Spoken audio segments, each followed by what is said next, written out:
Mga ka-DIY, welcome back to our YouTube channel. So kung naalala nyo, ayan, DC fan yan na nabibili sa Shopee. Ito, DC fan din yan na nabibili sa Shopee. At ito, yung ating DIY DC fan. Ayan, brushless motor. Bukas na siya kasi i-upgrade natin siya today. So ito yung stand niya. Gagawin natin yung solar fan, mga ka-DIY. Para simulan ng ating DIY solar fan conversion or upgrade, mga ka-DIY, kailangan natin ng DC-DC back converter na ginamit natin sa ating emergency light, blocking diode, tatlong 18650 battery, BMS, at saka ito, LED capacity indicator. So ito ay merong 25, 50, 75, saka 100%. So simpleng device para lang ma-indicate natin kung ilang percent yung battery capacity remaining sa ating DC fan. So ayan, ganyan. Yung circuit naman nito halos same lang mga ka-DIY dun sa ating emergency light.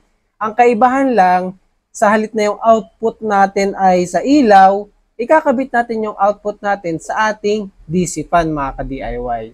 So ngayon, buuin natin siya. Simulan natin sa pag-spot weld ng battery. Kung wala pala kayong spot welder, pwede naman kayong gumamit ng mga battery holder.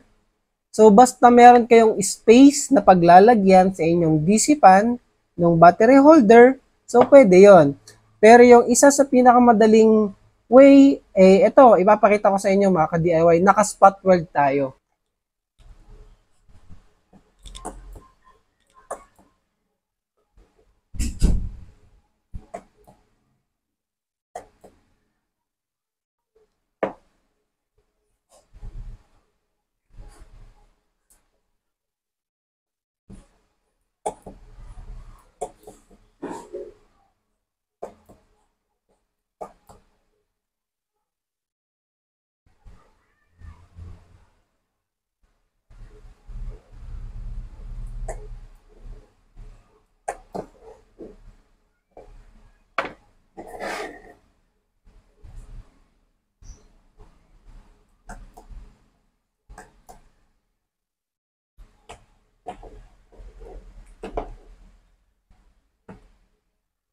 So, ayan, na-spot weld na natin siya mga ka-DIY. Ilalagay ko kasi itong battery na to dun sa stand ng ating DC fan. So, ang gagawin ko, pahaba na lang siya mga ka-DIY. Itutupi ko na lang. Ayan. Para mailagay ko siya dun sa stand ng aking DC fan. So, may holder akong gagamitin. Ay, wait lang. Hindi pala holder pero fiberglass para pampa-straight para sure ako na hindi mababali. Ngayon, ikabit ko muna pala yung BMS. So, BMS. Ayan. Unahin natin, saan ko ba ito ikakabit? Idikit na lang natin siya sa ating battery. Paganyan. Ay.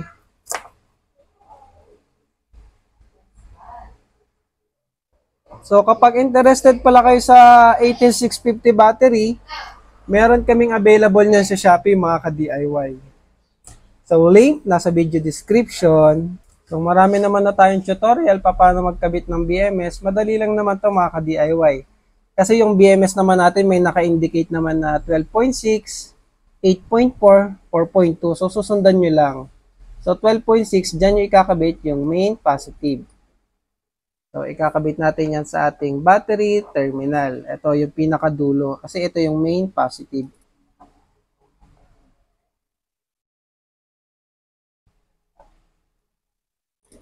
So, yan yung ating main positive. Pwede natin itupi yan para secured siya. Ayan. So, ito pala yung 4.2. Ito yung 0, 4.2, 8.4, and then 12. So, 8.4 yung susunod. Asan yung 8.4 natin? Ito. So, ito hanggang dito mga ka-DIY. 8.4.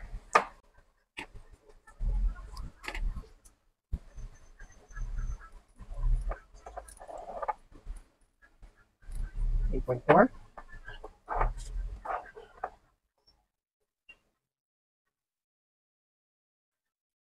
So, 8.4. Next is yung ating 4.2.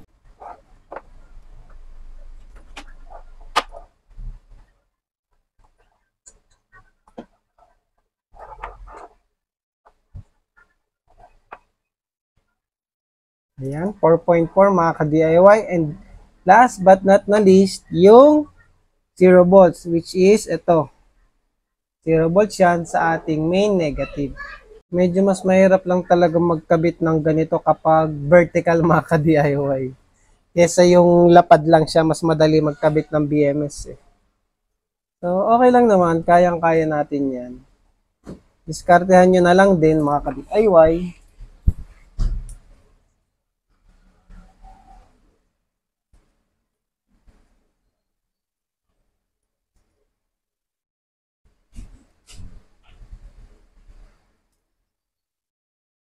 So, main negative.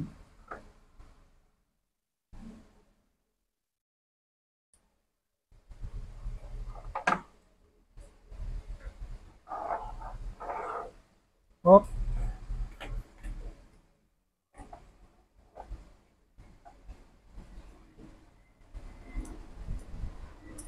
So, ayan. Nakabit na natin lahat. Testingin ko muna kung may output pala mga ka-DIY. Baka mamaya na-damage natin eh. So, dapat meron tayong 12 volts. Ay, naka-millivolt pala, sorry. So, 12 volts. Tapos sa ating BMS output, dapat 12 volts din. So, ayan. 1159. So, 1159 sa output ng BMS, 1159 din. Ayan. Kasi hindi fully charged yung battery na yan pag siniship mga ka-DIY. Kabit natin yung ating pampatibay, ayan, para hindi siya gagalaw-galaw. So, ayan mga ka-DIY, pag nalagay ko na yung fiberglass, pampatibay, so solid na siya. Ikabit naman natin yung ating buck converter with blocking diode. So, dito kasi siya pupwesto, kaya sinobrahan ko yan. Yan. Yung kabilang side ng blocking diode, papunta yan sa output ng ating BMS, which is ito.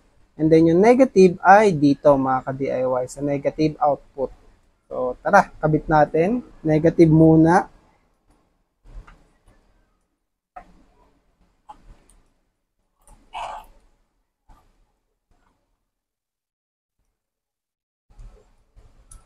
So, ayan.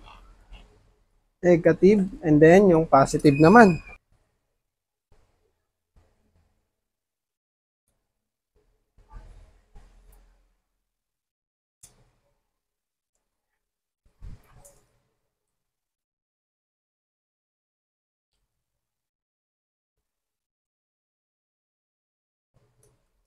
So, ayan, nakabit na natin yung ating blocking diode. Ngayon, ang kailangan na nating ikabit ay yung input. So, dito papasok yung ating solar. Input solar. And then yung ating output, which is dito sa negative at saka dito sa paan ng blocking diode. Diyan naman natin ikakabit yung ating DC fan mga ka-DIY. At saka itong ating LED indicator. So, ito yung reason mga ka-DIY bakit pahaba yung ginawa ko. Kasi dito ko ilalagay yung ating battery. Dito sa poste na to. So, pahaba, tapos ipapasok ko lang pa ganyan. So, sakto yan. Tapos, ilalabas lang natin yung input-output wire dyan sa dulo. So, ngayon, kabitan ko na siya ng input at output wire. Tapos, ikakabit na natin yung dito sa ating input. So, ito yung input battery ng ating input terminal ng ating DC fan. Ikakabit lang natin dyan, mga ka-DIY. So, ayan, meron na tayong input-output wire. So, ang ating solar input ay ito, yung merong pasobra. Lagay na natin sa ating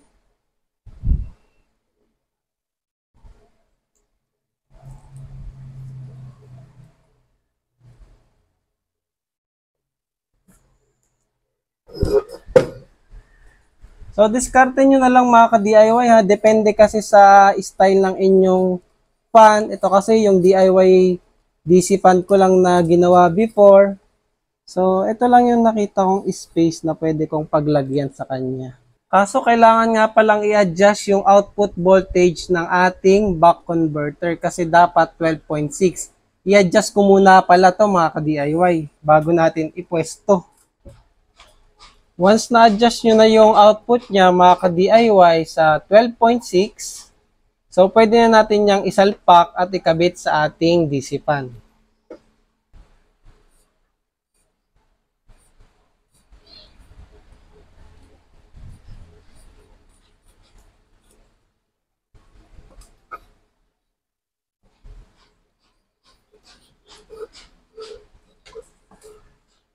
So, gagamit pala ako nitong foam na to para pang ano ko siya, pang takip para hindi malalaglag mga ka-DIY. So, ayan.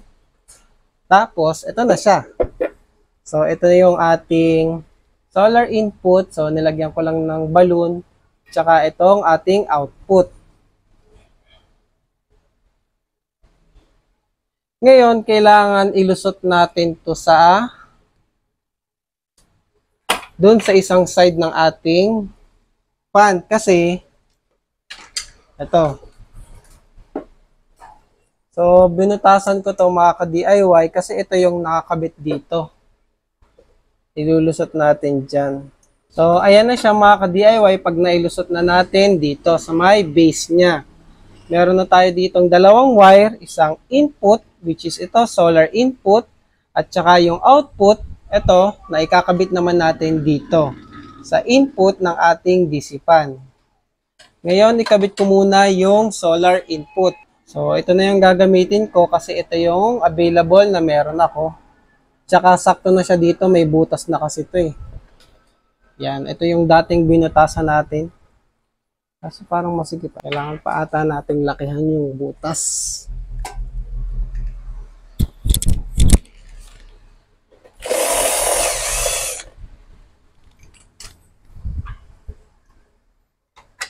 Ayan, kasya na. Ang recommended pala na wattage ng solar panel mga ka-DIY ay 20 watts. 10 watts gagana naman siya, kaso baka hindi ma-full charge yung battery. So sa gabi, hindi mo siya magagamit. So mas maganda, mas malaki, mga 20 watts, mas okay na yan mga ka-DIY.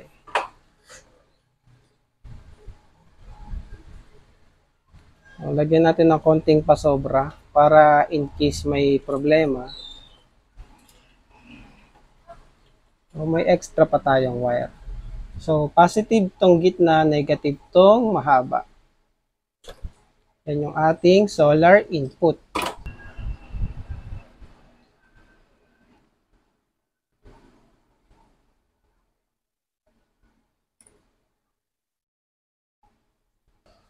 Ngayon, ikabit naman natin yung ating output.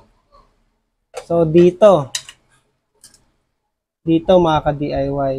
Yan. Tapos, ikabit na natin yan sa ating, ito. I-discartehan ko na lang ha. Kasi depende naman, itong part kasi na to, depende na yan sa DC fan nyo mga ka-DIY.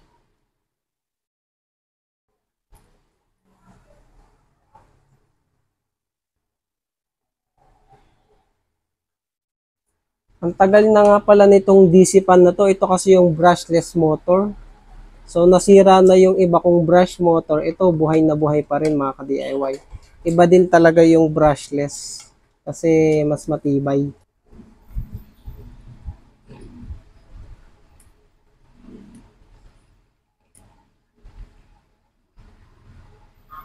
So, ayan, nakita nyo ba? Umiikot na kagad yung fan natin. Kasi connected na nga siya sa ating battery.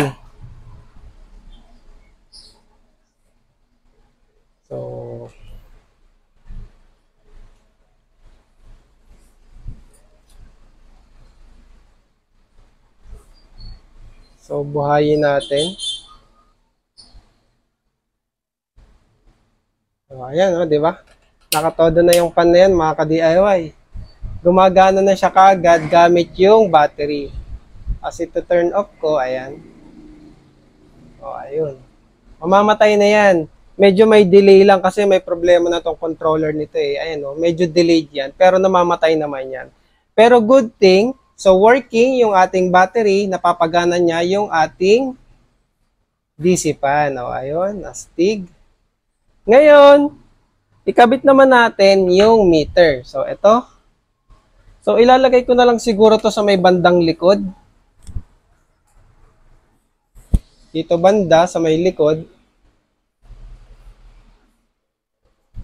Dito na lang siguro mga ka-DIY para malapit sa ating charging port.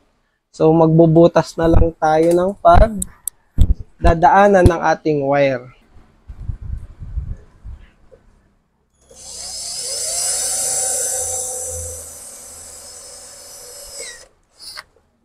Ayan.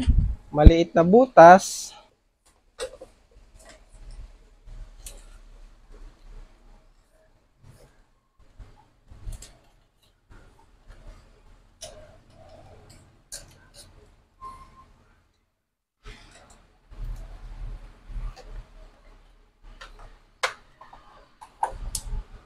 O, ayan. Naisara naman natin siya.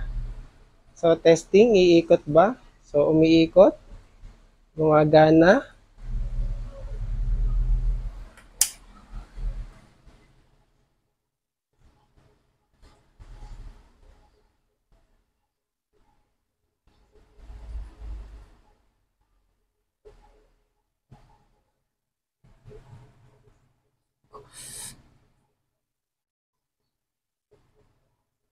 So, ito na po mga ka-DIY, yung ating finished product. So, ayan.